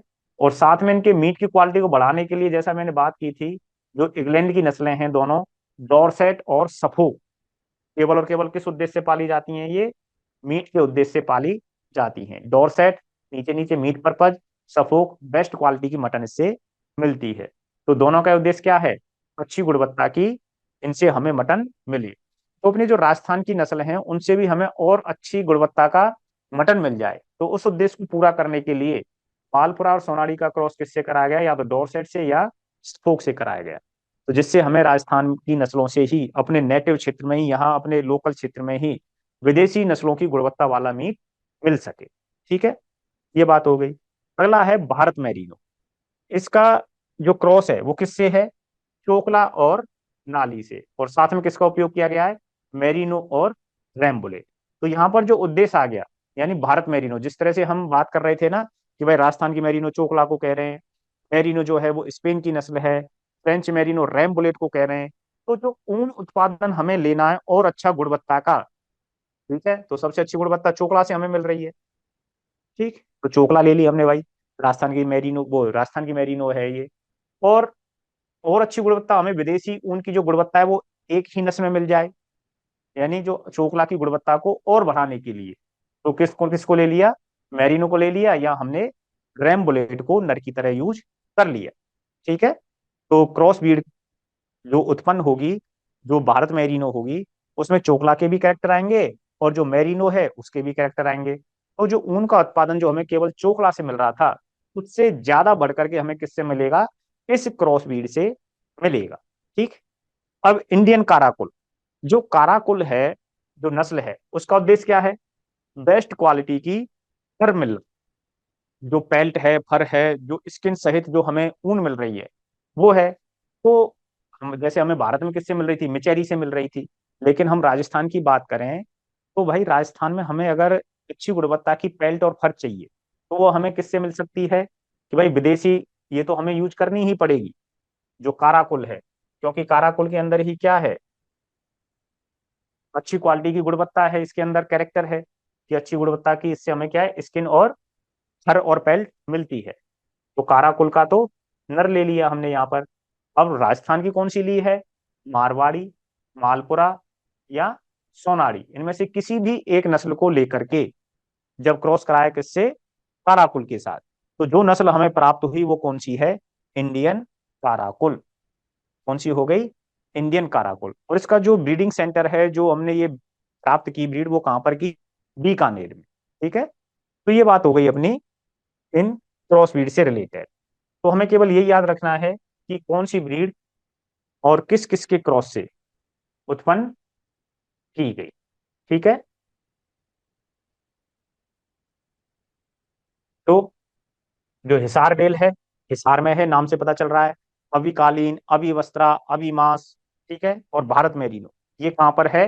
अब का नगर टोंक में पैदा की गई, या क्रॉस करा करके यहाँ पर ये उत्पन्न की गई। अब जो उद्देश्य पूरा हो रहा है कि भाई हिसार रेल है, ठीक है, तो इसके साथ मगरा और मेरिनो। ठीक है, तो उद्देश्य क्या है? क्योंकि जब मेरिनो जहां पर आ रही है, तो वहां पर जो उद्देश्य है वो कौन सा आ गया? ऊन उत्पादन आ गया। ठीक, अविकालीन रेम्बुलेट नर आ गया और मालपुरा आ गई, तो इससे हमें कौन सी मिल रही है? पोरस कारपेट वूल यहाँ पर मिलती है। ठीक, और उसके बाद अविवस्त्रा, रेम्बुलेट नर आ गया, चोकला मादा आ गई। ठीक है, चोकला को क्या बोल रहे थे हम? राजस्थान की मेरिनो बोल रहे थे। और चोकला से हमें क्या मिल रहा था? फाइन कारपेट वूल मिल रही थी। ठीक है, तो इसलिए तो यहाँ पर जो रेम्बुलेट नर है वो भी मीट और ऊन दोनों के उत्पादन से पाला जाता है। तो यहाँ पर हमें अच्छी गुणवत्ता की मतलब जो क्रॉस ब्रीड है उससे ऊन मिल जाए, और साथ में कुछ अगर वो गुड्डी हो जाती है, उसका उसका जो मीट है वो भी हमें सही मिले। तो उसके उद्देश्य से किससे क्रॉस कराया गया? रैम्बुलेट नर से चोकला का कराया गया। अभी मांस, नाम से ही पता चल रहा है कि मांस के लिए हमें जो नई ब्रीड है, क्रॉस ब्रीड हमें चाहिए। तो मांस के उद्देश्य से जो डॉर्सेट और सफोक हैं, उनसे बेस्ट क्वालिटी का मटन मिलता है हमें, तो इनसे क्रॉस कराया किसका? जो चोकला और सॉरी मालपुरा और सोनाड़ी का। ठीक है, अब भारत मैरिनो बनानी है हमें। भाई फ्रेंच मैरिनो हो गई, स्पेनिश मैरिनो हो गई, तो इंडियन मैरिनो भी तो चाहिए, जिससे हमें अच्छी क्वालिटी में, गुणवत्ता में और मात्रा में ऊन प्राप्त हो सके। तो उसका, उसको प्राप्त करने के लिए किसका क्रॉस कराया गया? चोकला और मैरिनो का, या साथ में रेम्बोलेट का। ठीक है, इनका क्रॉस आपस में कराया गया। अब हमें इंडियन काराकुल भी चाहिए, जो कि उज्बेकिस्तान की ब्रीड है, जिससे हमें अच्छी क्वालिटी का फर और पेल्ट प्राप्त हो रहा है, वो इंडियन ब्रीड से भी मिले। ठीक है, तो उसके लिए जो मारवाड़ी, सोनाड़ी और मालपुरा का क्रॉस कराया किससे? काराकुल नर के साथ। ठीक है, तो ये बात हो गई अपनी क्रॉस ब्रीड के बारे में।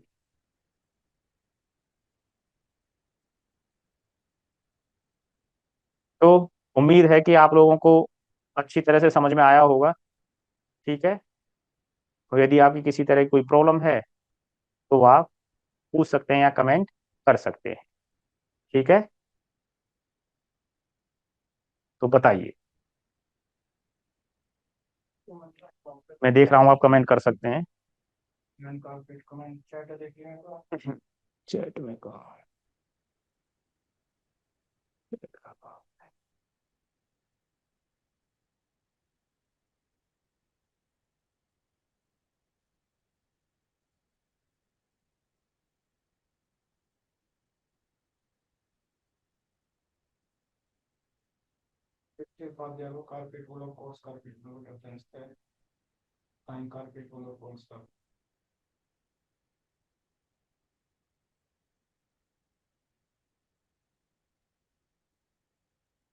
देखो, आपका एक ये डाउट है कि फाइन कारपेट वूल और सॉफ्ट कोरस कारपेट वूल।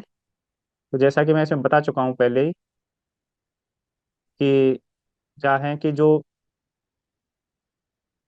इनका जो बाल होता है, हेयर होता है, जो भेड़ सीप है, इसकी जो वूल है, वूल का जो हेयर है, यदि वो मुलायम है और पतला है तो उसे तो बोलते हैं हम फाइन कारपेट वूल।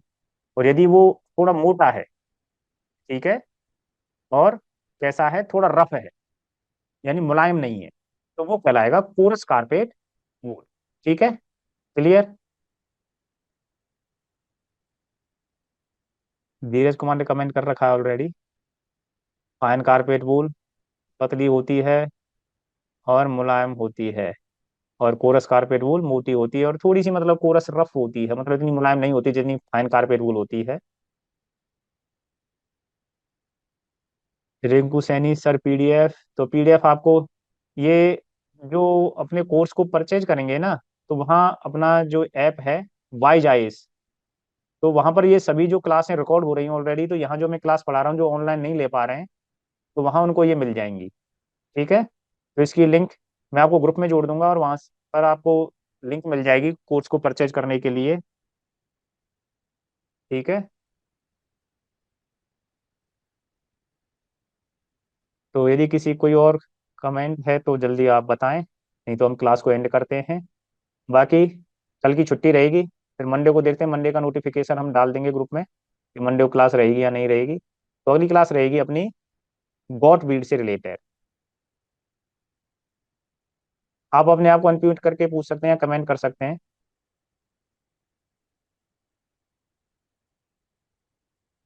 ठीक है, तो क्लास एंड करें।